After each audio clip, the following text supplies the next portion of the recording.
It's Brownload time. Hello, everyone. Welcome. It's me, Hello. Tommy. And Hello. the boy from Ghana is back. Well done. Hey! He made it back. I'm back. I am back. And the boy who's always got a Ghana in him like this is here. Oh, teri baaton mein. You know what? You know what? I've been listening to Teri Baaton Mein for like non-stop. What? Why Raghav? That was really random. It just happened, and I was going to message you, Sach. Actually, I forgot to message you. I was going to say to you, you know what? I just got the Storyteller album out, and I've been listening to it. It's brilliant. It's funny that you've got it out because he's in the country at the moment.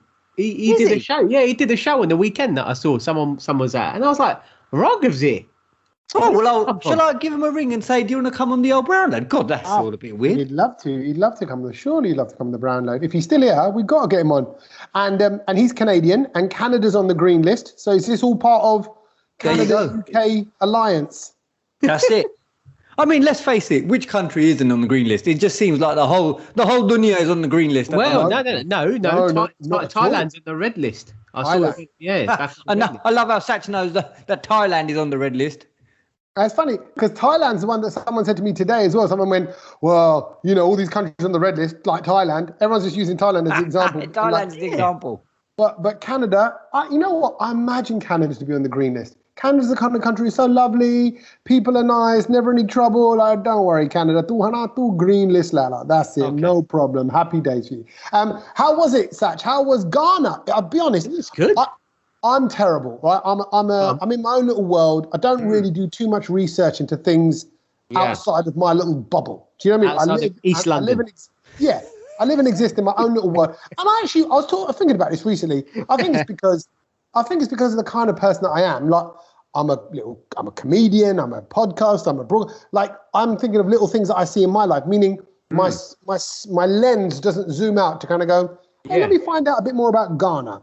Like I know very little about it, but from the pictures you sent, wow, so beautiful. I wouldn't even thought. But that's what I mean. I think for me, it was kind of like it sort of exceeded my expectations because I didn't know what to kind of expect. When you think of Africa, you kind of think of you have a certain picture in your head. Yeah, I was expecting it to be almost like India.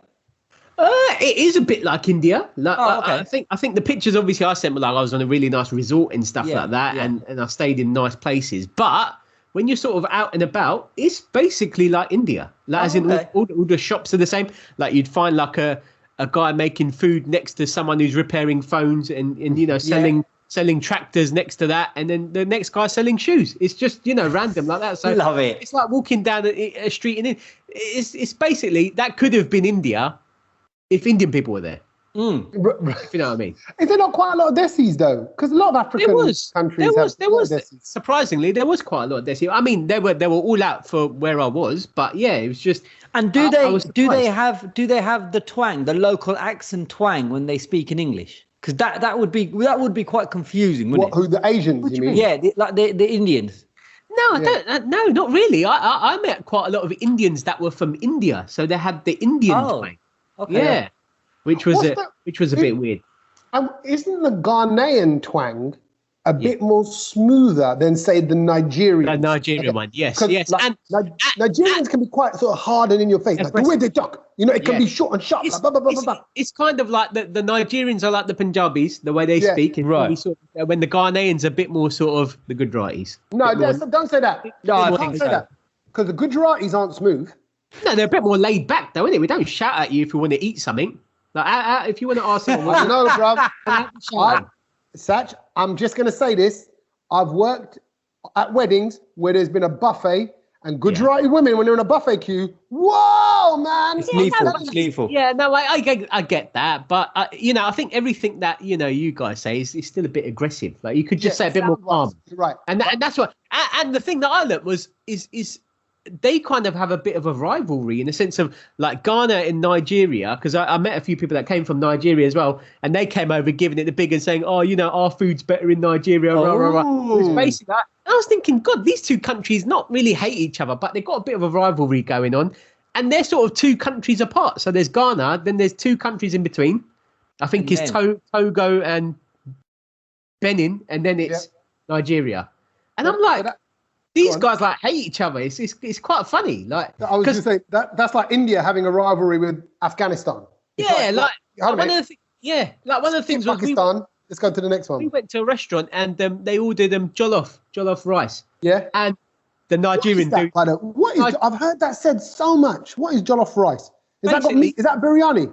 No, it's not got any meat in it. It's rice that's cooked in like sort of spices. It looks red, and it's got a bit of a kick to it. And they basically, the Nigerian dude straight away kicked off and said, "Nah, Nigerian jollof's better." And I was like, okay." He goes, "Nah, don't eat this rubbish one. We're going for the Nigerian one."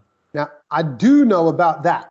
I went to a comedy night once, which was Africa versus why don't I say the rest of the world? Or was it Jamaica versus the rest of the world? But basically, it was pretty much the West Indies kind of comedians from Jamaica, St. Lucia, etc., versus the Nigerians and the Ghanaians, and they were all comparing. One of the things that was a running joke was their jollof rice and how it all compares. But it just makes you realise that within all cultures, there's intercultural banter.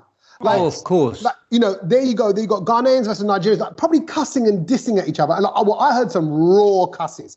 Basically, the kind of ongoing Jamaican thing versus the African thing was, the Africans would accuse the Jamaicans of not being very bright.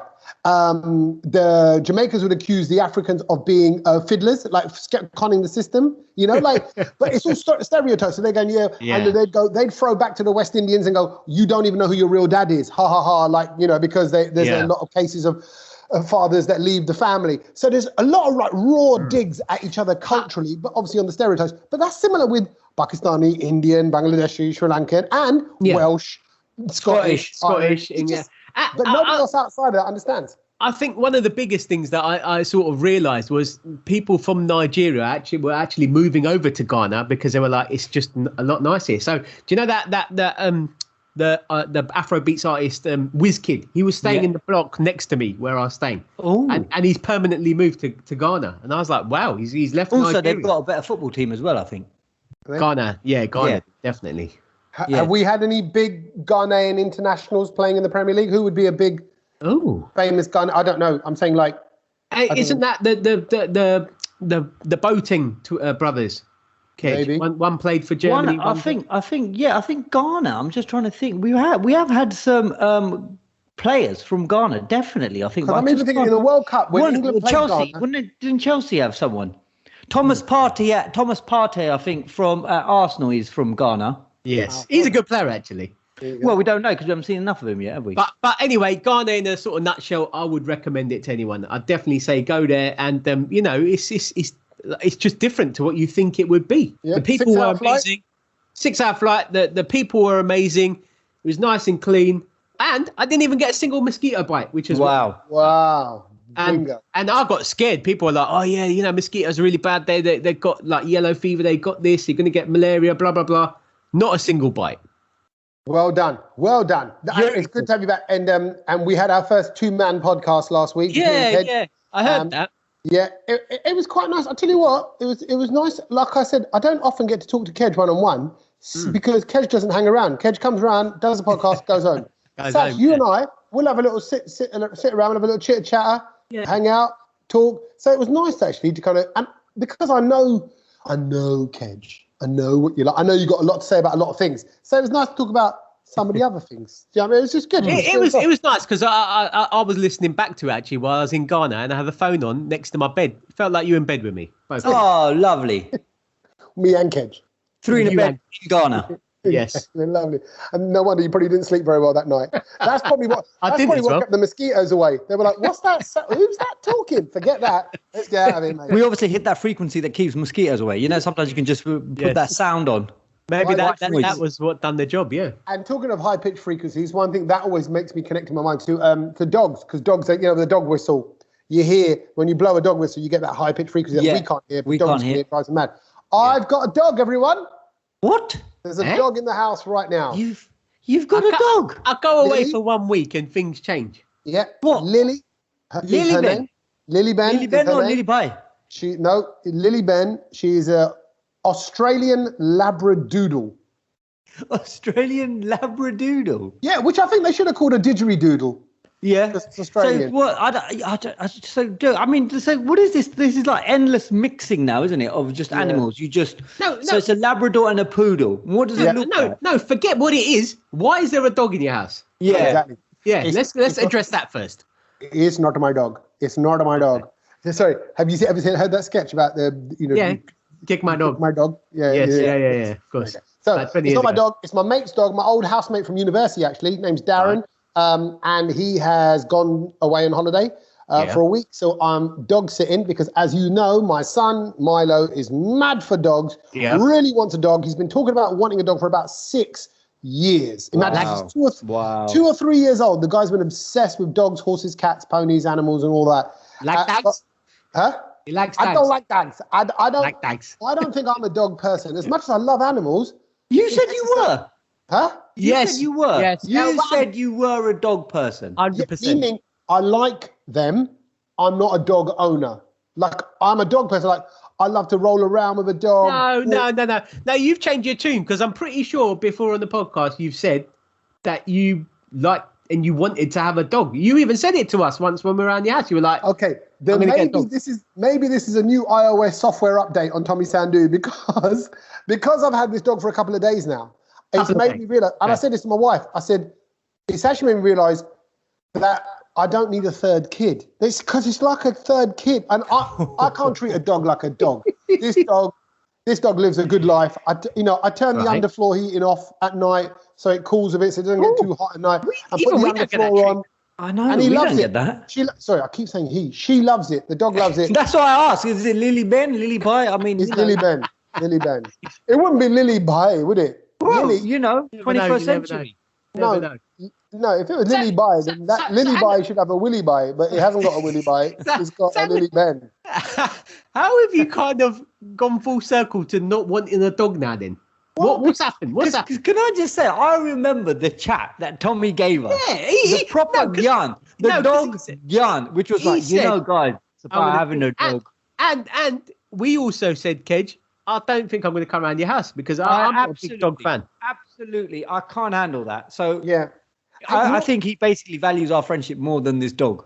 Yeah, well, that's really what it boils down to. I thought, no. What's the dog done? Come on, let's have it. The dog hasn't done anything. If anything, this dog is ready-made. My mate Darren, he's trained it. It doesn't go on the sofa. It doesn't go upstairs. It eats 2 bowls of dry food a day. That's it. It goes for a 20-minute, half-an-hour walk, which the boys do that really in the garden, and we've taken it for walks as well. So it's been mullered and knackered every night. When it's like had a bit too much, like just action drama, it goes itself to its own cage box and goes and lies in there and goes, just leave me alone for a bit. So I mean, it's a bit like it's not even like babysitting. It's a bit like looking after an old person that needs rest, that needs a little bit of food, but it doesn't do anything. It's not even a guard dog. So because it's a Labradoodle, it's an alerter. Its natural instinct is to alert. So what does that mean? It barks a bit now and then when it's here. As a dog to this dog. Do you know what I mean? I want to. Let's have a little wrestle. Let's throw you about a bit. You go for me, I'll go for you. So if you had one of those sort of aggressive dogs in, do you reckon you'd keep it?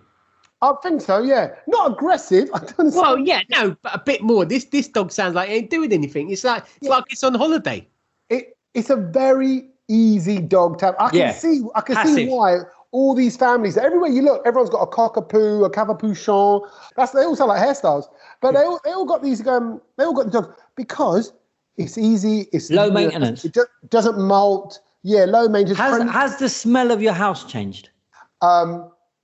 Yes. And the thing is, I feel a bit guilty here because I know, like Darren, my mate, he listens to the podcast. Right. So I don't want him to kind of come back and I'm going to go, oh, it's great. Milo loved it. Thanks a lot. And then he's going to go, well, I listened to the podcast. You gassed it. Yeah, exactly. So I don't want to hurt his feelings. But it's been lovely. Yeah. Having the dog. It really has. Right.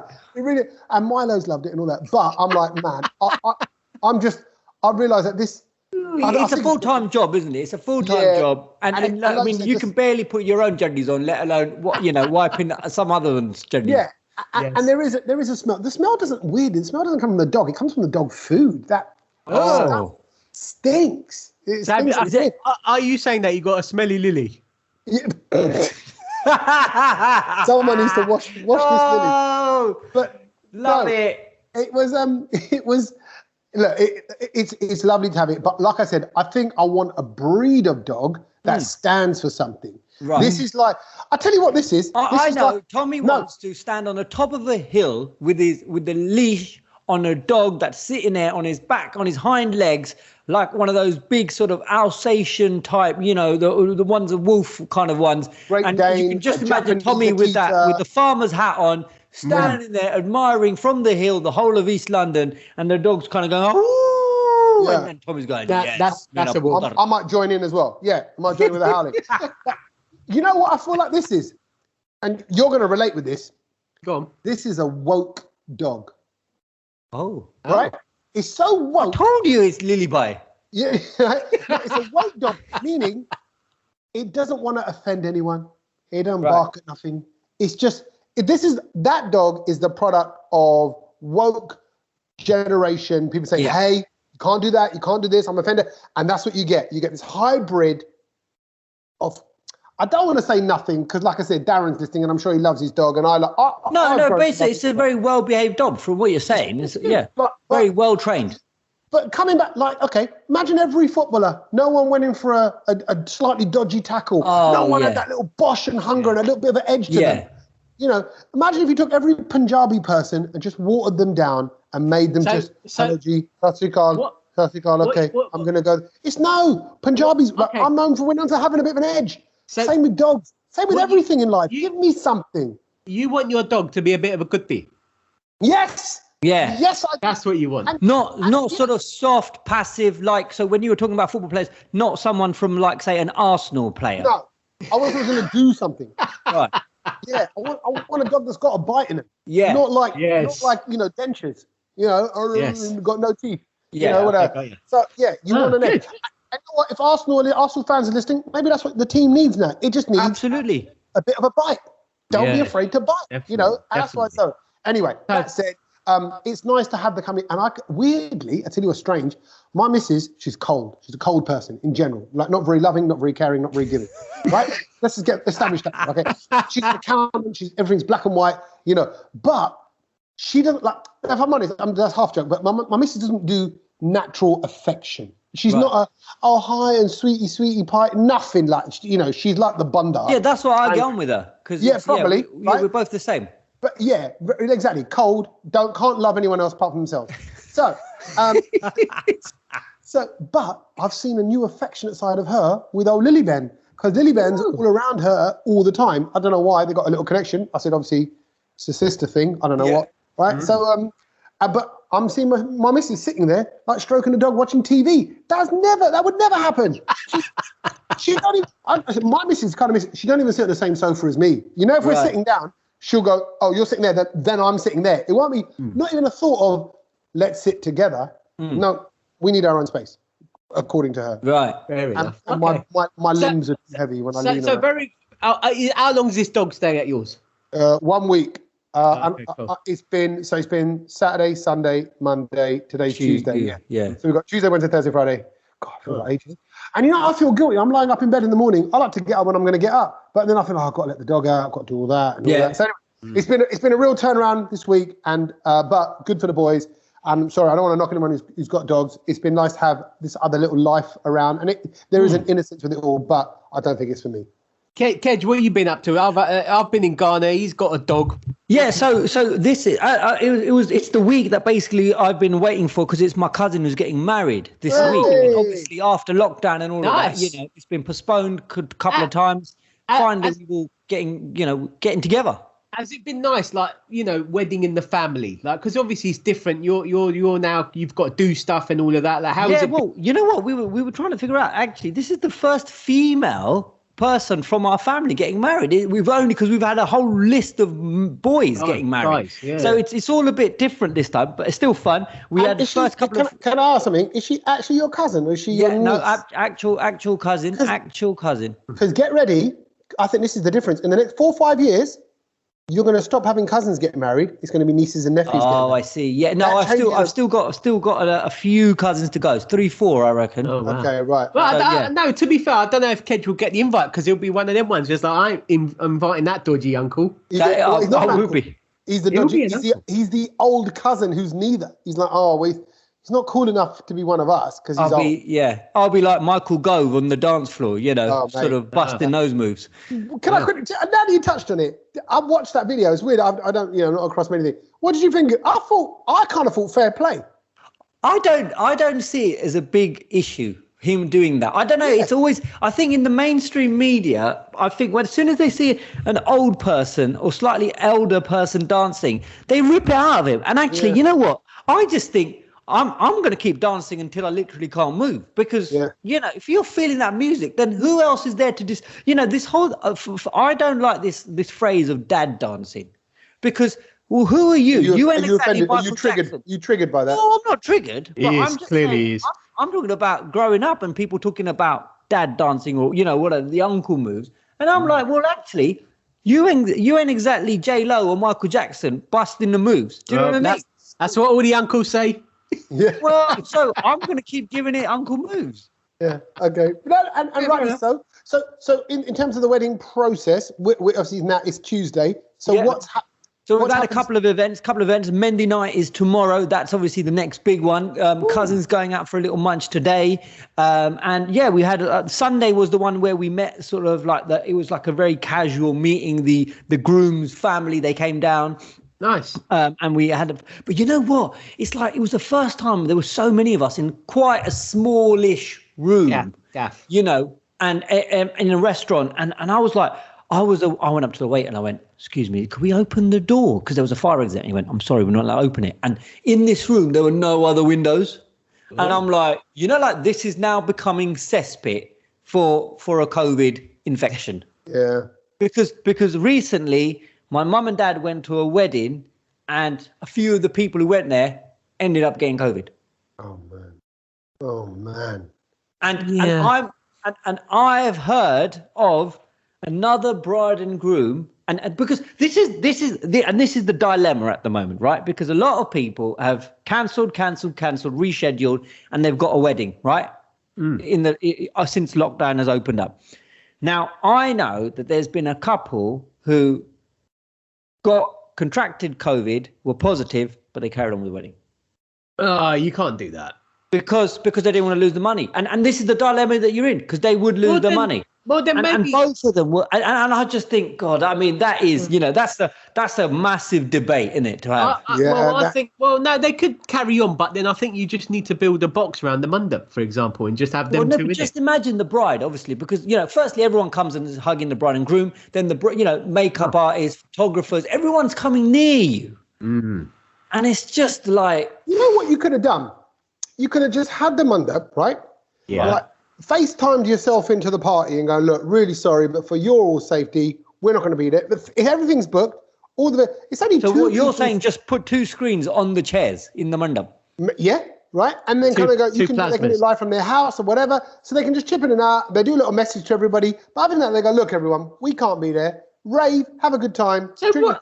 No, I don't think any couple would agree to that. So hang on a minute. What Tommy wants to do then is have two plasma screens going around the fire when they're getting married. Is that what? No, roll the plasma around. I'm talking about for the whole bit. I'm saying for the whole party, for the party. But there's no point having a party if you ain't done the thing. But you're going to lose your deposit. This is a big dilemma. What do you do? It's not a big dilemma. It's very straightforward.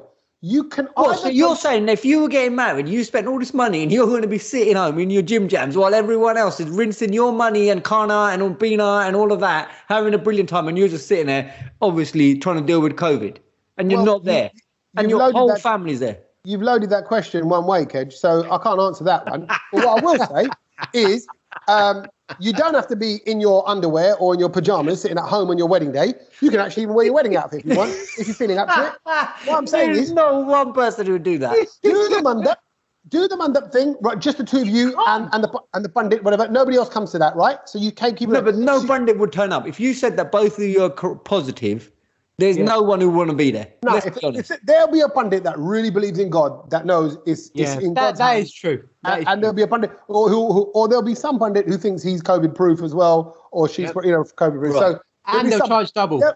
Yeah, they'll charge double, maybe whatever it is. But there'll be someone who does it, or maybe does it from a distance, or whatever they do. There's a way of doing it. What I'm saying is, for the sake of two people's kana, and good time. Why lose everything? I think they did it the wrong way. I would have taken them two out rather than gone ahead with it anyway and risked it for a biscuit. Well, no, look, I just think if you know your wedding's coming up in 2 weeks' time, you kind of need to be in a bit of a lockdown yourself and be ready for that. Like, you need to prepare. You can't. Yeah, but it's hard, Sach, isn't it? I mean, you've got to think about it as well.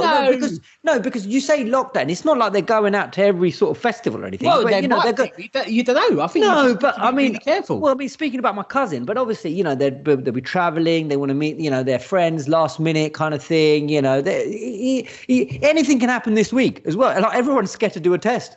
Yeah, I bet. That's true. And also, have you done one? You look. I did one. No, I did one. I did one yesterday, and then obviously I'm going to do one after the next big event. Yeah. I mean, you've got to, haven't you? Really? What else? You've got to keep doing it. I test every 2 days. Still. Yeah. But I think having COVID in your system and testing positive is quite different from suffering from COVID now. I think we realise that a lot of us have probably got it in some way, shape or form. Some people do it. Correct. It's so random. It's so different. So testing positive actually doesn't really mean anything now. They might test positive, but we might all test positive, but actually no one feels bad as a result of it. But regardless of all the COVID side, has it been nice, Kej? Because I know you've been reluctant about getting to mass gatherings, and you are a mass gathering kind of person. So, I think I was apprehensive. I think I've always been a little bit, and then you know what happens? You get a couple of drinks, and then it all just, you just it loosens up, innit? Everything loosens up a little bit. Get a couple of drinks down here, and then you're on top of each other, and then it's fine. I don't know what loosens up, Kej. Talking of drinks, though, what was it like on the old plane with the old the trolley service and the food? How did that all work on the plane? Yeah, it was. I mean, because I've flown before in COVID, I kind of knew what to expect. You got to keep your mask on the whole time. You're not allowed to do. Remember, in the old days, you could go and stand at the back in the galley and all of that. You can't do that. You can't do that. You have to stay in your seat, and you can only. So what if you need to stretch your feet?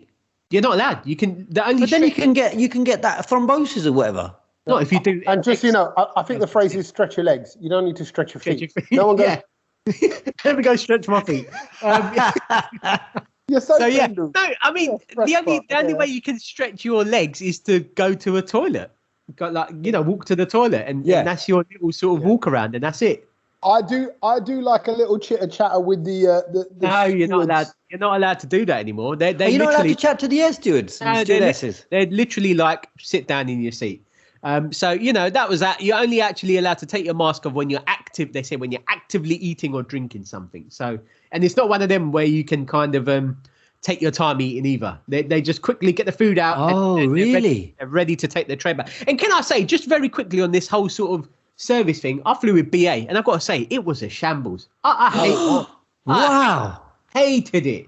Why? What do you mean? Like, it was just the staff were just useless. I asked the lady like 3 times for a blanket, and I didn't get anything. And it was absolutely freezing in the plane.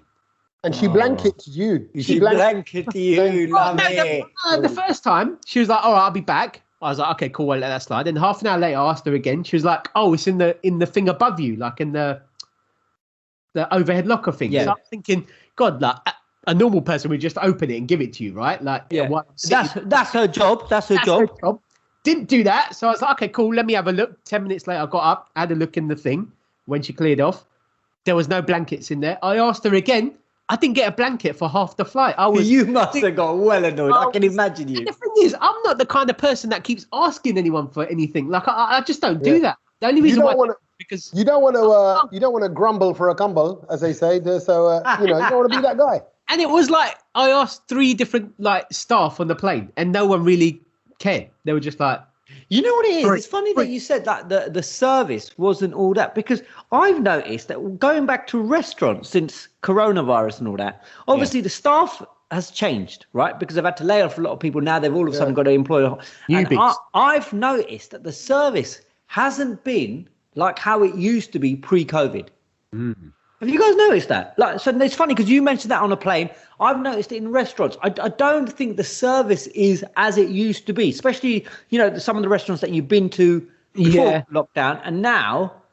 So do you think that's because staff are rusty because they've not had to serve anyone for a while? No, I think they've got new staff who are not trained. Who aren't trained and haven't had the experience because things have been locked down, And without sounding like I'm stereotyping, it's not always the case, obviously, but particularly in London where there are so many places to eat out everywhere, I think a lot of the staff are of a certain age.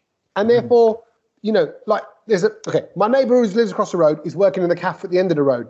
And the reason why he's working there is mum and dad told me today, they went, we need him to come out of his shell. We need him to chat more. He doesn't chat to anyone. Right. Today I went and got a coffee. He was working there. First time I've seen him there. And he was chatting to me. And I laughed and I went, his name's Jonah, right? I went, Jonah. Yeah. I said, this is the most you've spoken to me in 7 years. And it's taken for you to get a job in a cafe for you to chat like this. Meaning, I think if you are working, if the service industries are all open and people are working and youngsters are chitter-chattering, service gets better because you learn from experiences and all that. Yeah. So I'm pieced together. And we've been for 2 meals recently where with other people and they've actually complained about the service. And that's there you go. Right. There you go. And I'll tell you another thing that air stewards are complaining about and flight attendants is, and I don't know if Sach, if you had any experience of this, but there's been a flight attendant who's come out and has gone quite viral and moaned about the worst type of food people bring onto a plane. Oh, are you ready for the three? Bring on themselves. As in passengers. Yeah. As a passengers. Are you ready for this? It's going to be Indian. It's going to be our food, isn't it? Because it's no, there isn't. It's smelly. broccoli, fish, and hard-boiled eggs. Yeah, smelly. Yeah. I mean, fish and hard-boiled eggs I get. Broccoli never harmed anyone. No. I think it is a bit. I think if it's in a container and then you open the it's got a bit of a pong. Yeah. But I'm thinking, like you said, God, if they're getting heart attacks over broccoli and boiled eggs, I mean, they're either that or they're used to like tepla and you know, brote and all of that kind of stuff. Actually, now that you say that, it's funny. Sorry, so many things are kind of. I feel like this is a new generation, new times. When I think back to, if you pulled out a paronta back in the day, 20 years ago, 30 years ago, when we were kids, that's a foreign bit of food. It smells foreign. Curry smells foreign. I think now most people, and I'd say most people in the UK, they smell a curry, they'd go, "Oh, what's that?" Like in a good way. You know, it's not a foreign smell now. You walk past any restaurant, that tadka smell is flying out in the street. You know? Yeah. So I mean, what, like, for example, Kej, what would you take on a plane? Like, if you were to take any sort of Indian food? Like, food, always. What's your go-to? The go-to is I always have a little stack of tepla, and I always have smelly. Yeah, they are smelly. Yeah. Okay, can I vadas, otherwise and what with it? Vada, or otherwise known as Debra, as some people call it. Yeah, okay. They're a bit smelly as well. Which is like a good from Dragon's Den. Why are you taking a dragon from Dragon's Den with you? It makes no Deborah sense. McGee. That's why they're giving you funny looks, because out of your cool box, you've just pulled out tepla and a woman. Yeah. So, you know, as you do, a takeaway one. But both really similar, though, aren't they? Really, kind of like Debra, because they're like round, easy to pick, and easy to hide. Like you can just pull one out. You don't need a plate or anything to put them in. The tepla, you can roll it up. 1, 2, 3, bang! You've munched it. So the exposure of smell is limited. Although when you open the bag, the waft is incredible. Exactly. So what, Tommy? What would you take on a plane? Because I knew Kej would probably say a couple of them. I think the Gujaratis are quite regular with the kind of. It's always tepla. I'm going to tell you 10 seconds. I want to quickly divert off and say one thing. My kind of early things I learned this weekend. It just reminded me. I was at a party. It was at Simon's house. Right, yeah, you know, Simon. Okay. Right. Yeah.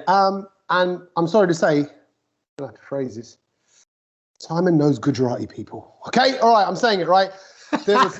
Look, guys, I'm sorry. He knows. It wasn't. I didn't invite him, but I was there with another Gujarati, and I was making conversation, and I thought of you the whole time. I promise you, I didn't cheat on you. I didn't say anything nice to him. Didn't do no joke. No, I'm kidding. So I was with another Gujarati, and he said he'd never had tepla until he got older, because tepla, where he's from, North Gujarat, he goes, you don't really get it all throughout Gujarat. He goes, that's more. I've never heard a Gujarati who's never had tepla. I'm sorry, he's not Gujarati. He's had it now, but he never grew up on it. His mum never made it. His dad never made it. No, he's not Gujarati. He must be from Kashmir or something. He's not from Gujarat. Suresh Bhai, as his name was, we called him Shu for short. Yeah. Suresh Bhai was... What kind of satyanas is that of his name? From Suresh Bhai to Shu. Shu. Jesus. For short. It's like, Suresh, Shu. Well, surely it should be called Sue. No, Just call him Sue. joining the sh of the end of the word, the name with the start. Anyway, my point is, Oh my God. obviously that's not a thing then. But okay, we'll allow listeners to get in and comment. He's a fake righty. Yeah, he's a fake one. That if you're Gujarati and you've not had tepla, then there is a massive issue. Can you clarify? Hold on, let me ask Sachin first, because Kej will just make up his answer. Is tepla synonymous with certain parts of Gujarat? No, tepla is very universal. You can find it anywhere in Gujarat. Yeah. And they're roughly the same. People make them a bit different, but it is the same thing. And we call it the same thing. Yeah. He made out like there was very. Anyway, okay. So what would I have? A standard desi trip. What do Punjabis take? What do Punjabis take on a plane? Yeah, that's what I mean. No, probably not on a plane, but more on a road trip. I can't imagine them doing it on a plane. No, but what is the choice of food Punjabis take on a plane? Pronte. Okay, that's a good shout. They're going to have aloo pronte, mooli, Okay, so on that note, methi pronte are obviously thinner because less filling, so it kind of squashes down. So you can stack them up, take less space, right? So if space weight is an issue, aloo pronte, obviously lovely, delicious, lovely. But big stink. Not really, but once they get a bit cold, you're having cold bits of aloo, bits of pronte. Yeah. It's a lot to have cold, so they're nicer, fresh and hot. So what I think is actually nicer is plain pronte. Yes. With an aloo sabji, a simple aloo, like aloo jeera. Wow. So Punjabis get the full sabji onto a plane. Yeah. So, but then what you do is you get your pronta, you do a little line of the, you do a little line of aloo in the middle, roll it up, little roly-poly maneuver. Yeah. What I like, a bit of dane, maybe a bit of a jar to put a bit of moisture in there. Oh my God, this guy is getting the day out and everything. And I'm away. You know what? I could eat that now. Oh my God! I thought Gujaratis were bad. Flying with Tommy. It's good to hear like your recommendations because this week I'm going to the cricket and I was actually thinking I was like, what shall I take? Like, I'm going on Thursday. Obviously, everyone takes all sort of stuff. Well, it's got to be tepla, isn't it? Though tepla is a great one. Yeah, but I don't really eat them. I'm gonna go. Vada pav. It was. By the way, Sach, it was World Vada Pav Day last week. I think that's a great one to take. Yeah, but I'm just gonna get a chance to. Yeah, but all those. But what would you do? Would you build them there and then? So you just I would stick the vada into the bread and have them just like that, and then you would add the chutneys later. Otherwise, you get soggy and wet. Oh, but you can't do that, bro. You can't take the chutneys separate, bro. That's just so much more stuff to carry. I just need it ready to go, bang, out of a bit of foil in my gob. Right. Yeah, exactly. Well, I'll be honest. I just serve him up like Kej's dad. He just, it was like, he was the Mary Poppins of tepla with that bag. He was the tepla dealer. He just had his hand when it just kept coming out. More one. He had them pre-prepped though. He had the potato sabji already rolled into the tepla and the foil around it. So it was just an easy, like you said, you just whack it out. I'm actually, in a weird sort of way, I'm looking forward to that, the cricket, because it's good to sometimes just be in the stands and see what, people pull out. Basically. Well, you do get fed. You do get fed by everyone, isn't it? Because every Indian's going to have something. And the funny thing was, I remember last time when we went to the cricket, me and Tommy, we found an uncle behind us who was obviously Gujarati, and he just had so much, like jevla and gatia and all of that. And Tommy just had to go, no, give it to Kej. no, give it to Kej. Tommy had enough. I mean, some people just come with half of VB and Sons in their bag. Yeah, honestly. And what's so funny is they all want to feed me or other people. They just want to kind of go, have it. And you have to be pretty assertive, borderline aggressive with your no thank you. I don't want it. Otherwise, you'll just have another one in your hand and you'll go, I'm full. This is the reason why we all suffer with overweight. This is really, honestly, enough's enough. I don't need to eat. You do, But it's that whole, I thought Punjabis were bad. Eat to excess. I'm like, why excess? No. Let's just eat to what we want to eat to and then stop there. That's all right. I'll let you know how that goes on next week's podcast. And it's funny because talking about tepla brings back a lot of memories from a childhood and sort of, because I used to be very shy of it when we used to go on picnics, because back in the day, picnics with the whole family, and I really miss growing up. Did you just say you used to be really shy? Like shy about having Indian food on a picnic. In public, like you didn't want Gordon to see you. Because obviously, my parents and everyone would, like you would, get the different. There would be there would be, the lassi, the chas, and then there would be, the achar and the tepla and all of this. And you're like, but we're in the middle of like Hampton Court. Yeah. Well, we can't be doing this in, King Henry's joint. Yeah. And it's just like, but there was no, NFG. It was just like, well, we didn't care. We just did whatever we wanted to do. And left a bit of a jar stain on the lawn. Well, exactly. Yeah, we got lost in the maze at Hampton Court, and it's probably still there. But there was an article this week about how there's the list of the top things that adults, the top 50 things that adults miss about being a child. And I thought, I really do miss picnics like they used to be back in the day when you were a child. Yeah. Because it would involve football, it would involve cricket, and your uncles and aunties. I don't know about it, but they'd all get involved. Yeah. And we'd play Indian games as well. Like there would be a little bit of kabaddi. There would be. I thought you meant like how to work for cash in hand, those kind of games. Money laundering. Oh, that's a classic Indian game. No, it's just a family game. Student visa. Yeah. There was one game I remember. It was called Hututu, but I don't remember how we played it. Yeah. Right, say that again. Yeah. It was called Hututu. There's no game called. I don't remember how it was played, but we would look. And I do remember that it would be because there would be such a clan of our family playing it. All the English people would gather around and watch us as if there was some sort of show going on, because they've never seen this. They've never seen a game like this being played. Kej, Sach, have you ever heard of a game called Who's Toto? Who's Exactly what I was just about to say that. What's it called? Who's Toto? And all the men line up. They're behind a wall, and they poke their little Toto out around the corner, and you got to guess who Toto is that. Wow, explain who Toto. I don't remember. I'll be honest with you. I don't remember it exactly how it was played, but I just remembered the name of the game. And there was another game where we would stand this was a really good game where you'd stand like in a circle and you would stand in front of somebody. So there'll be two people like in a circle. Have they got their hututus out? I mean, I don't know. No, because you're standing in a circle. This one I think was called Ko, I think. Huh? Ko.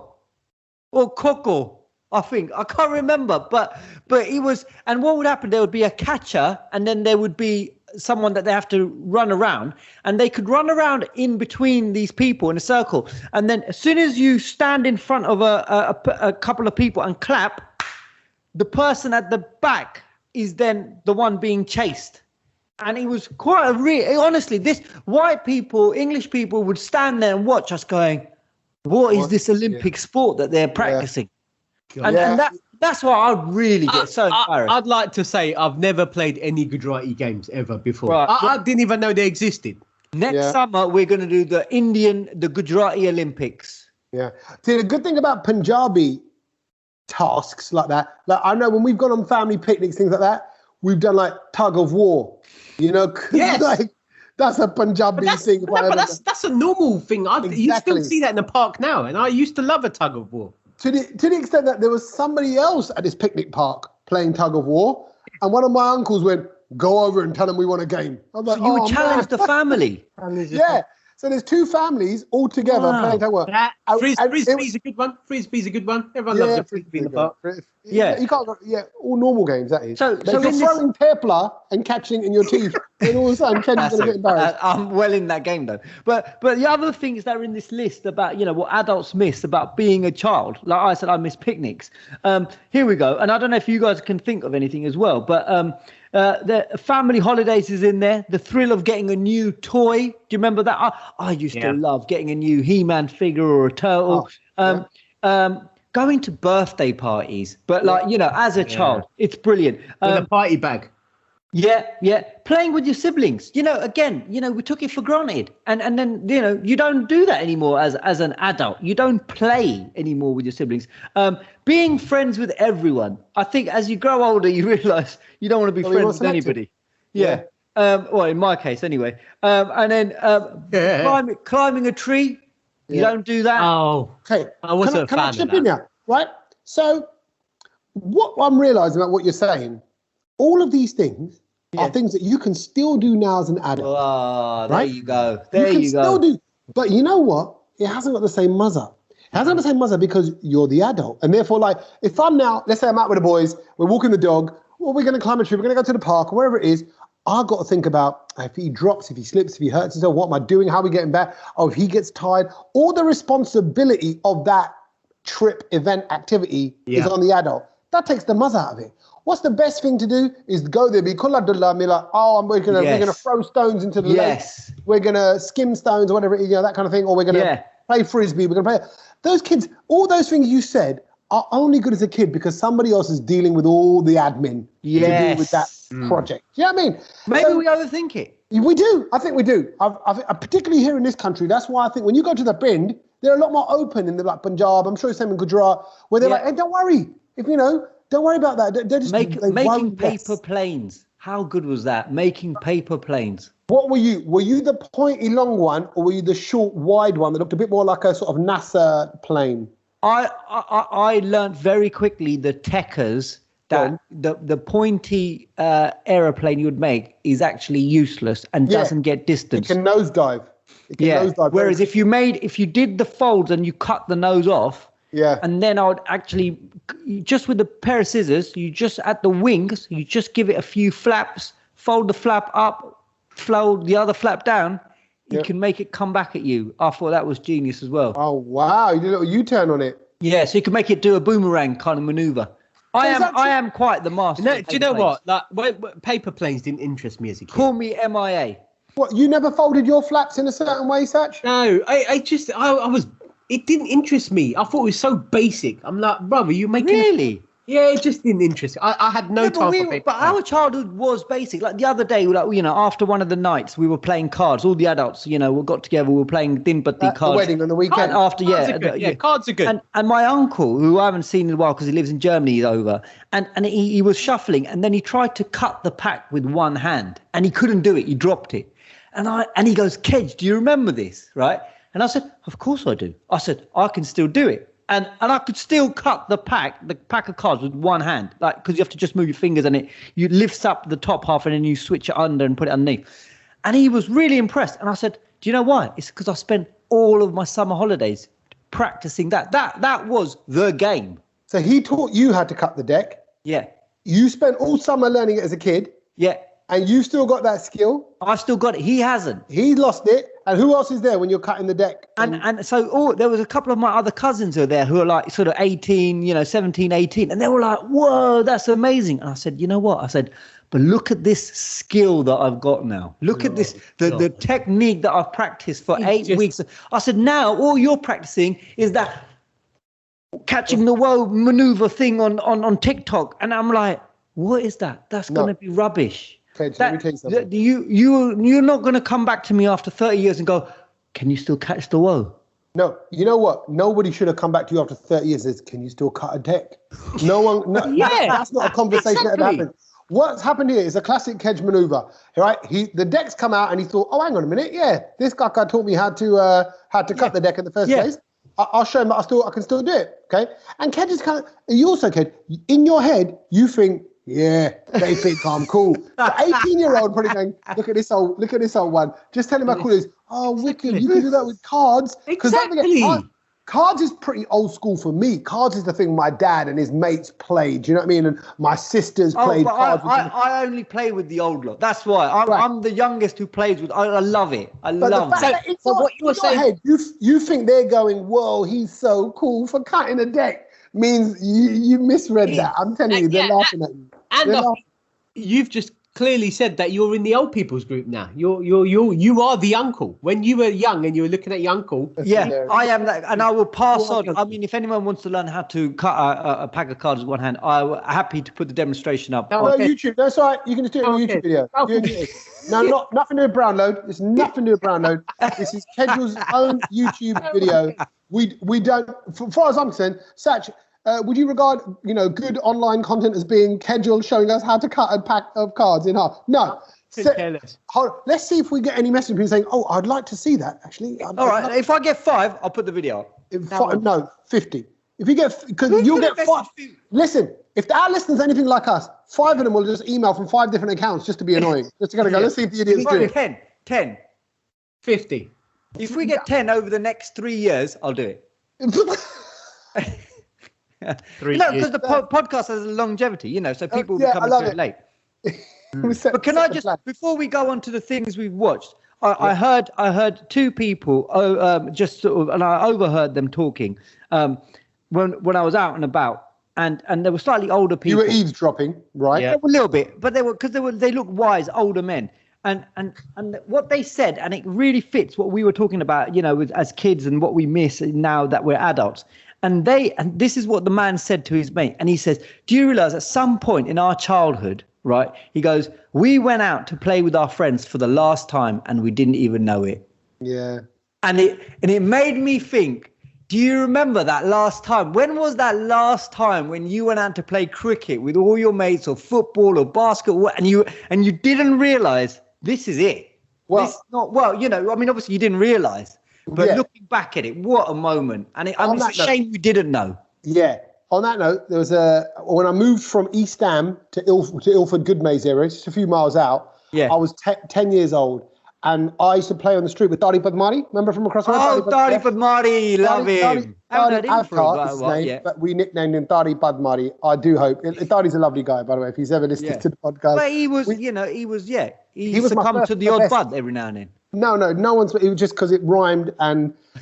Yeah, one day on the way back home from school, I stepped in dog poo, and Dari laughed at me, so I wiped it on him and then called him Dari Padmari, and it stuck from there from the rest of life. So I'm like, you wiped it on him? That is so rude. On my foot. He went, ha, ha, ha. So my natural instinct was going to go, there you go, back, and I wiped my foot.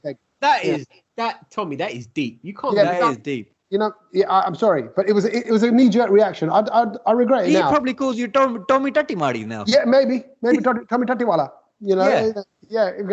But my point is, before I moved, on the last day, we rode our bikes around the block and we said, this is the last time. And we made it. On that note, though, I've been thinking about that recently because I thought this is sad. And Sach, this might hit you harder than all of us. There are some songs that we'll never hear again in our life. Songs that we like. Think of all the music in your life, Sach, as well, right? Yeah. You must have Sach's inbuilt iPod is probably like 100,000 songs deep. Yeah. Right? Mm. There's gonna be songs you're never gonna hear again. No, I don't know. Tommy's right. There is. I know there's a couple of tunes that I used to play when I first started radio, and for the life of me, I can't find them anywhere.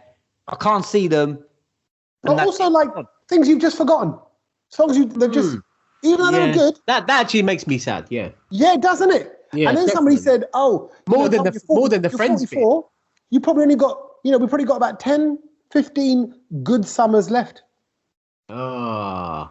How many summers have we got? Well, to be fair, we didn't have one this year. Yeah, that was a waste. Hold on. That was a waste, Kej. Heat wave, voila. So now he's jumping on our bandwagon. Some people were saying that we were going to hit 40 degrees this bank holiday and all of that. I mean, what nonsense was that? We're in September and we haven't had summer yet. Like, it's a bit annoying, isn't it? No, we did. We had about a few days of it. And the football, don't forget, during the Euros, heat wave and all that stuff, that was going on. Can I just say, last year's summer was better. The lockdown summer was much better. There was an ex-BBC weatherman who's predicted a heat wave still to come in September. But there might be a reason why he's now ex-BBC weatherman. Yeah, I'll be honest. Don't believe anyone who's an ex-BBC anything. They're all full of rubbish. But it makes you think, sorry, I want to quickly, on a positive, right? Because we are all about the positive. That whole thing about the songs and the games you played or the friends you played out with and all that. So I think the lesson there, and I live by this myself, is carpe diem. Live for now. Live for the day. Enjoy the moment. We don't know. I'm going to just be very honest here. I didn't know my last radio show was going to be my last radio show. I signed off kind of going, catch you on Monday.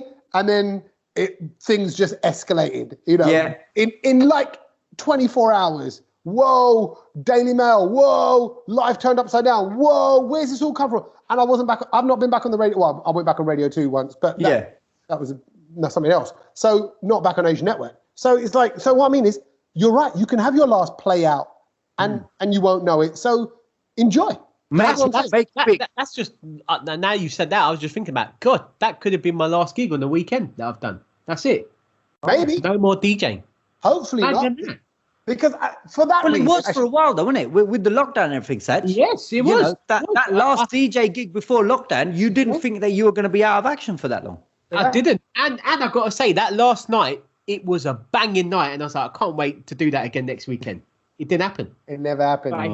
Yeah. And I remember doing a comedy night about 2 weeks before lockdown, and it was great. 1 week before lockdown, and a lot of people hadn't turned up, right? And they were like, oh, that's weird. Like only about half had turned up.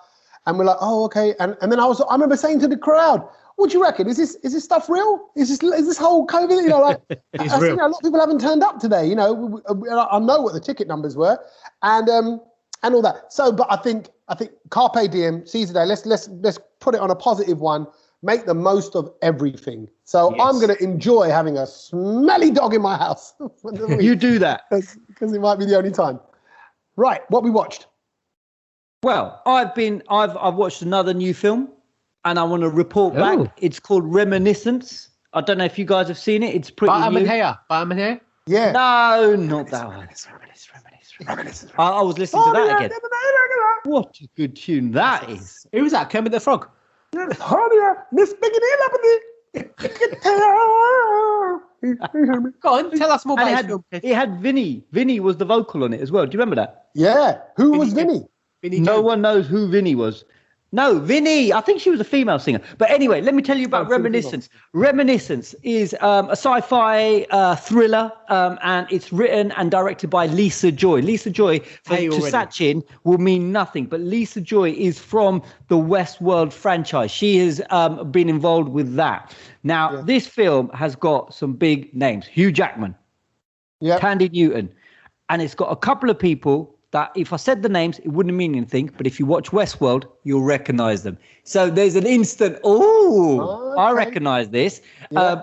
You'll remember, you know, Tandy's mate in the bar, the model-looking lady. Yeah, the skinny, very slim girl. Skinny, big eyes, she's in it. So it's this film's been panned a lot, I'll be honest with you.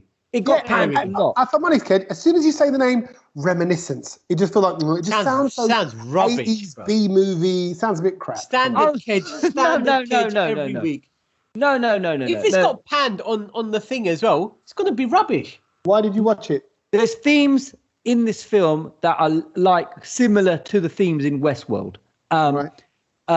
In short, you can access your memories. Okay. Yeah. I won't say any more than that. I think it's a good watch. I think a lot of people say that maybe it gets too complicated. It's not too complicated at all. I think it's just very cleverly written, and I think it's quite cool. It keeps you guessing a little bit to the end, but it's not like, you're watching something and you think, what was that I've just watched? So, which is what people might think when they've seen the film Pig. Okay, and I watched that off your recommendation. Yeah, Pig. Well, actually, tell her, because it's in parts, isn't it? So it's like, it's like not parts. It's one film, but like how Quentin Tarantino does part 1, part 2, part 3. Yeah, there's 3 parts. There's 3 parts. How long is each part? Part 1 and part 2. No, it's not that long. The film. Huh? It's not that long. The film. It's only about an hour and a half. Yeah. So I'm streaming it, and I've got the end bit to watch. So I will watch that soon. But I know what you mean, Kej. Nothing about this film is meant for Sach. Yeah, he wouldn't watch not 1 second of it. And not my mum and dad. My mum, just maybe my mum. That's like 2 films. I told my dad to watch it, and then he phoned me at 11:48 at night. Yeah. And he went, I didn't get it. That was rubbish.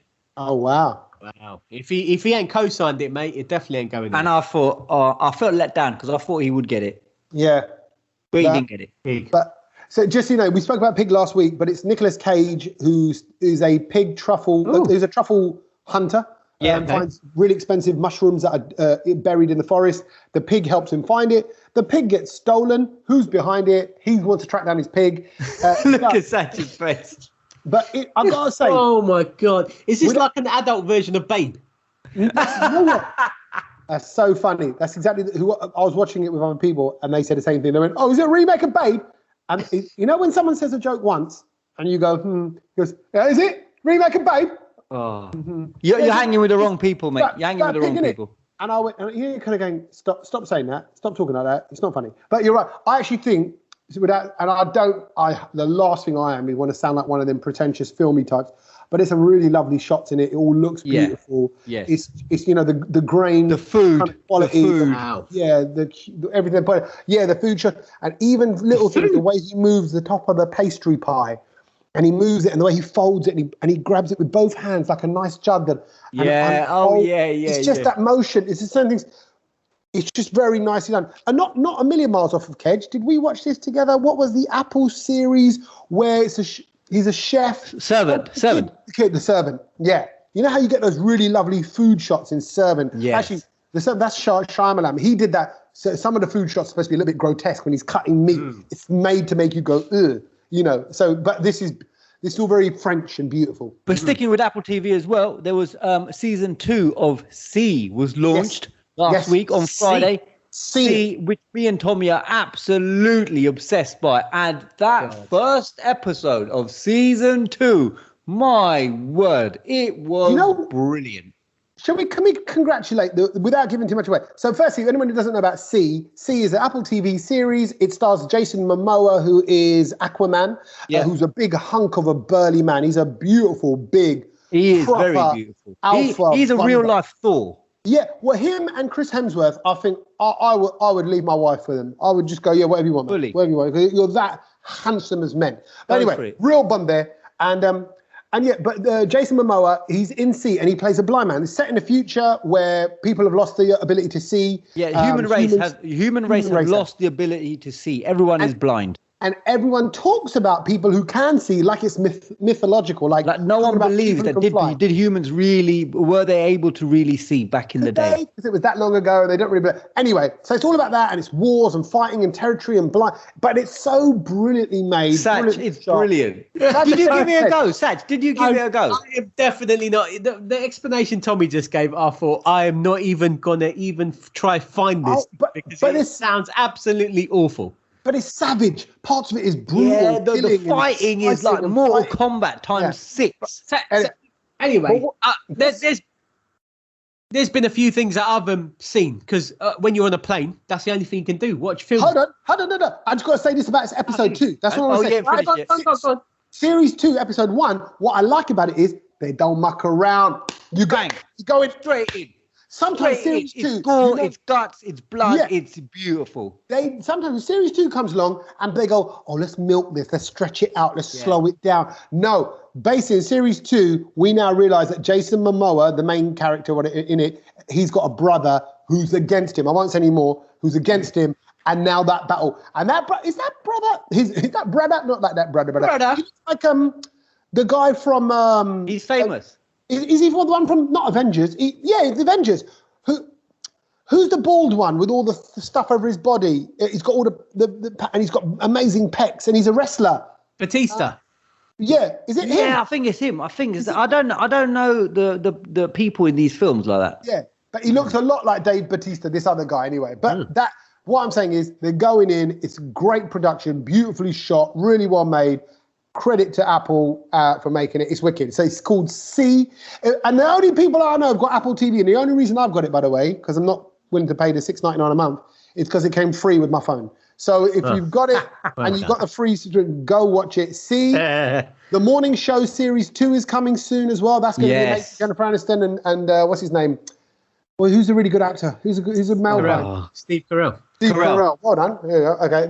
So there's some good stuff on Apple coming out, and all the other stuff about the Servant and stuff is brilliant and well worth watching. Jacob's Ladder is on there as well. That's a good one on Apple. That sounds awful. Right. What did you watch on the plane, Sach? So I watched a whole bunch of. To be fair, it was a lot of old stuff that I've not really seen. So I thought, let me just slap it on and see what it was about. So the first one, this is a film that I knew I was going to love. It was Creed 2. Never watched it. I always saw Creed 1.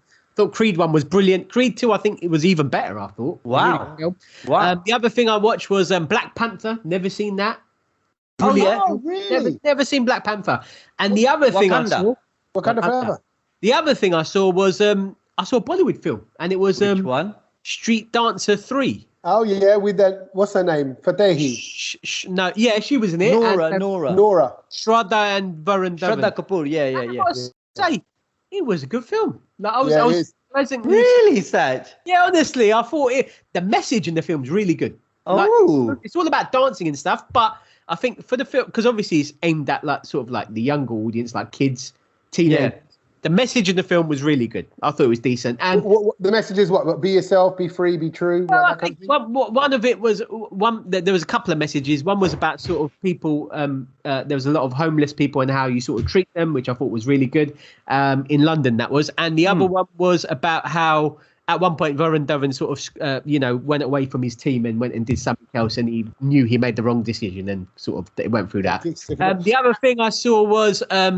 I saw Fast and Furious 9, which was absolutely terrible. Oh, wow. Good. Well done. Everyone's saying it is. They were in space for this one, which I just couldn't get my head around. So that was really bad. And the thing that I saw when I got back, and I've got to say, this has got to be one of the best shows I've seen in a very long time, is Vigil. Oh, yes. Vigil on BBC One. Yes, it only started the other day, Sunday. Yeah, and there's 2 episodes. I've only seen episode 1. I saw episode 1. I had to watch episode 2. I had to watch it. Is it a Line of Duty? Is it a thingy? Is it what is it? It's got that Scottish fella in it from Line of Duty. Oh, Compton, yeah. He's in it. And it's got Saran Jones, the main character. I love Saran Jones. She's very good. What was she in? Dr. Foster. Dr. Foster, of course. She's the main character in it. And I've got to say, it is brilliant. Such a good show. It is brilliant. I'm sold. I'm actually gutted that it's not on iPlayer. We can watch them all back to back because I'd sit there and watch all of them. No, it's not. There's only 2 episodes out.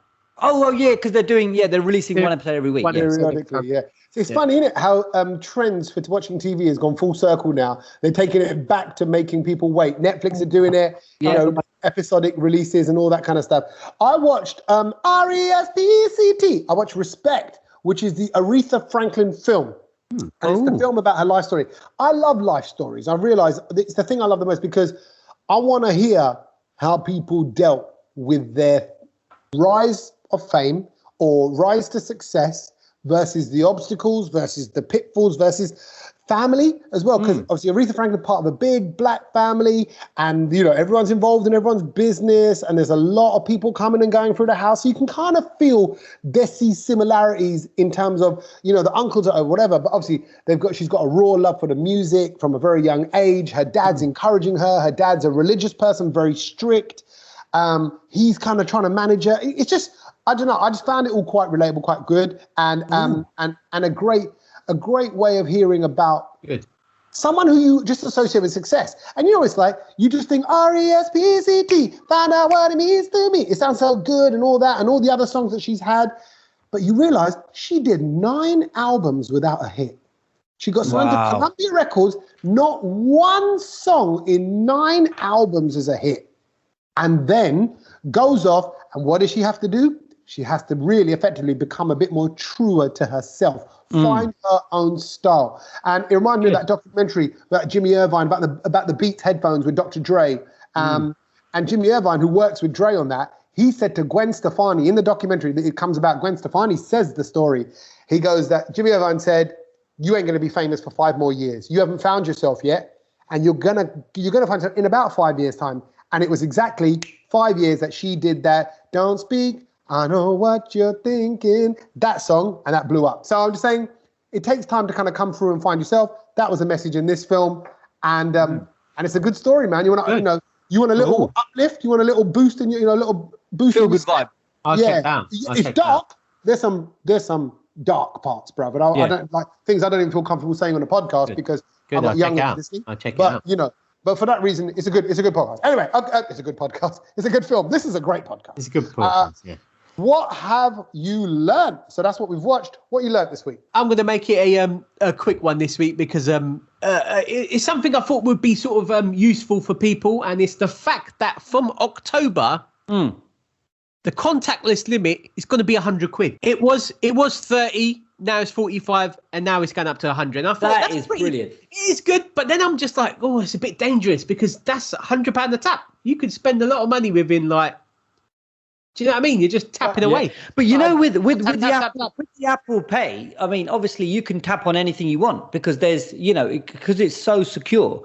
So you can, there's no limit on the Apple Pay. That's probably one of the best things I've discovered. Yeah, so the other day needs your ID, doesn't it? It needs your face. Well, yeah, exactly. Or your watch or whatever. Do you know what I mean? It's got to be on your wrist. It's got to be on your face. So, like, I didn't realise, but the most I've done on it is about 140 quid. And it went through, and I was like, wow, this is bizarre. That is prettier. Because I forgot my wallet. I'd forgotten my wallet with a card in it, and I thought, I'm just going to give it a go. Otherwise, I'm going to have to go and get my wallet from the car. Yeah. But straight through. So anyway, I thought that was useful, and I think it's good that Christmas is coming up as well. So when you're out and about, just tap away. Honestly, I would say it probably ranks as one of my highest pet peeves, and that is having my wallet in my pocket in my jeans. I hate it. I hate the feeling. I hate it. It pulls my jeans down. It takes your jeans out of shape. No, but Tommy, you look like you don't have. No, but Tommy, you've still got the Kaka wallet. You still keep the Kaka wallet with everything in it. This is my wallet. It's like a card holder, bro. That's all. Okay, but then and I've gone thinner than that. I only keep 2 cards, and it sticks to the back of my phone, and that's it. That's all you need. What about the other cards? What about your KFC card, your Nando's card, your on the phone? It's on the phone. I got the Harvester Gold. I got the Harvester Gold card. I got the what? Oh my man! He's got his orders card still and Debenham's card. Yeah. And all that. The Boots card. You know what I've got in there? I've got receipts just in case. Receipts that are so worn out now. I love it. I love it that they ask you, do you want the receipt? No, I don't. I don't want that. Save the tree, save the planet. Don't give me a receipt. Exactly. Just don't. It doesn't mean anything. You're right. The receipt doesn't mean anything. As long as you've seen the price that you've tapped on, there's no problem. Yeah, correct. You're right. Correct. And even like now, most stores you don't need a receipt. You can do other bits of proof of purchase if you want to do it. So yeah, you're right. Okay, so this is contactless. This isn't Apple Pay. Just contactless. It's going up £100 from October. Okay, right. Okay. What I learned this week, on the side note, is there's a certain brand or type of car that is on the increase with consumers. Right, people are buying this car, and it might shock you a little bit, but I will say is these cars are luxury. These cars have been driven safely and sensibly. They're well looked after, and you can pick one up for a bargain because not a lot of other people want to drive them. That car is a hearse. What? A car that's used to take dead people to their funerals and their families. Now, hear me out. You look at a Mercedes hearse, leather seats, automatic, aircon, all that boot space, right? So you still got 2 rows to sit in. You got the front row, the passenger and the driver, second row, 3 people, and behind that you've got the best part of nearly 10 foot probably, just imagine IKEA. No problem. You ain't got to put no one's going to be driving a hearse. It don't matter what colour you paint it, if you get a matte finish on it or whatever. Bro, you know, people are painting them white and turning them into the Ghostbusters car. That's one thing. That's an easy one to do if you want to just drive the Ghostbusters car. But do you get seats put in the back or what? What happens? Or is it just a big area? Imagine you've got dogs. Imagine like me now if you're a dog person, right? You got 2 free dogs. You want to put more? You can have room for the dog. You can put a swimming pool in the back there. I'm more concerned about the paranormal activity in the back. Oh, come on. I don't think you are. Ed? I think you're just saying that to be a wind-up. You're being a kid. I'm not. Honestly, I'm not. Because, I mean, you know, as us, like, you know, Gujaratis, whenever we get a car, what's the first thing you do? A bit of a little prayer on it, don't you? Yeah. Exercise the ghost, clean it out. I mean, can you do that to a hearse? Yes, that's it. So why don't you just do your... If you really believe in your prayer, then do your prayer. That's it. It's job done. But now you're saying, really, you don't believe in God. Hold on. So are these second-hand hearses? No, I couldn't. I couldn't do it. You can get decent ones for like $4,000, and they go up to about 35 grand second hand, right? Obviously, just low mileage. Volvo estate. Exactly. Volvo, Jaguar, Mercedes. There's other random brands that make them as well, but these are spank luxury. Are they electrical? Huh? Are they electrical? There probably is some electrical hearses. If there's not, there will be. I'd consider it then. Yeah. No, you wouldn't, Kej. Don't be so daft. Kej, think about, you know, you could leave all your 5-a-side football kit. Your balls are in the back. You can have them in there. Yeah. You can have, you know, someone else. Yeah. Balls, ribs, and everything. All the smelliness in the back. Look, I tell you what, it could even work as a 2-person caravan. The issue I would have is that everyone can see it though. Sorry? Everyone can see it because it's got windows. They're on display. You can. How much is it to tint a window? It's nothing to put some film up. You put cushions down. Sure. I think people will think you're a weirdo. Yes, agree.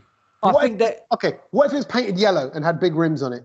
I think it's just a cool. It looks like an Audi A6 estate. You're still a weirdo. You're still a weirdo. I think people will think you're a weirdo, Tommy. You can try and sell it to us. You can you rock up and then we'll judge it.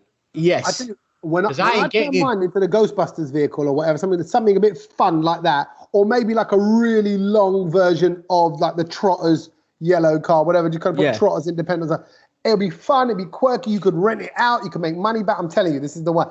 I think you got to get over a lot of the stigmas around dead people and all that. And if you do get over that, then this is a bargain, if you want it to be. Right, okay. Kej, what you learned this week? Very quickly, I thought this was funny. I came across it, an article in the papers, and I just thought, you know what? I had to share this because, so the Olympics were in Japan this year. Yes. Yeah. And I don't know if you remember, but as it finished, I think it ended on the triathlon, and there were people on the floor because, the extreme weather conditions, and it was really, really hot. Yeah. It was not the ideal weather, let's be honest, for the outdoor activity. It was not ideal weather. It was very hot in Japan, right? Yeah. And normally when the Olympics happen, they always go for the ideal weather sort of setting in each of the conditions. Japan actually lied about their weather conditions in July to the Olympic people. They actually said, oh, yeah, it's really mild. And because they hadn't checked it, they just went with their word. So nobody Googled it. Nobody said, no one checked it. No one Googled it. And that's why it went ahead. And I just thought, on a world scale, I thought that is brilliant. They've just got, it's fine. The weather's fine. 1964, last time we did the Olympics, it was fine. Weather was fine. And they've just taken their word for it. And they've gone with it. And now it was so hot, people were struggling with the marathon and everything like that. And I thought, in a way, you got to go, well played, Japan. You just blagged the world. Yeah. Well played. Japan, the weather. Japan, the weather. So absolutely. Yeah. And I thought, well done. So there we go. That's a good thing you've learned. You never know. Just keep blagging it. Sometimes it might pass. Yeah. I love the fact there's Sach's thing about what he learned. Me saying about hearses and cars available. Kej is like, you know what I learned? Japanese are liars. Whoa. He's going aggressive. What you're saying, but it just goes to show. Can I want to take the positive from that? Go on. If you look someone in the eye and try and give it a blag, you might be able to get away with it. Like if you want to, it's like getting into a club. Like, you 18? Yep. Yeah. Yep. Do it with conviction. They probably won't change. Exactly. Look him in the eye, no problem. You know what I mean? So there you go. Well, I say fair play, Japan, because it still was a good Olympics. Good Olympics, yeah. Good Olympics. It was good, yeah. There we go. Okay. Yes, you blagged him. All right. Thank you, as always, for listening and hanging out with us on the Brown Load. We are here every week talking about, hopefully, the things you're talking about. Oh, who do you want to pick up? Do you want to mention that person in the message? A really lovely message that came through. Someone who's going to give birth or giving birth? Yes. What did she say?